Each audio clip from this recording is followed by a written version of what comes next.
আজ সন্ধ্যে রাত্রির 9টায় এই ইঁদুর মারা গেছে।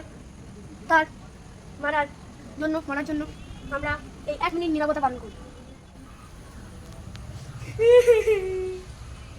আমরা 1 মিনিট নীরবতা পালন করলাম, আপনারা দেখলেন।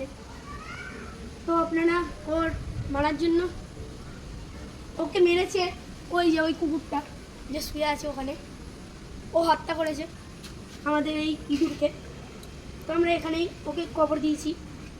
তো আপনারাও ওর জন্য একটু নিরাপত্তা পালন করবেন আর ওর শুভকামনা করবেন, ওর যে স্বর্গে গিয়ে যাতে কোনো কুকুর কামড়ায় না, যাতে ভালো থাকে। নমস্কার।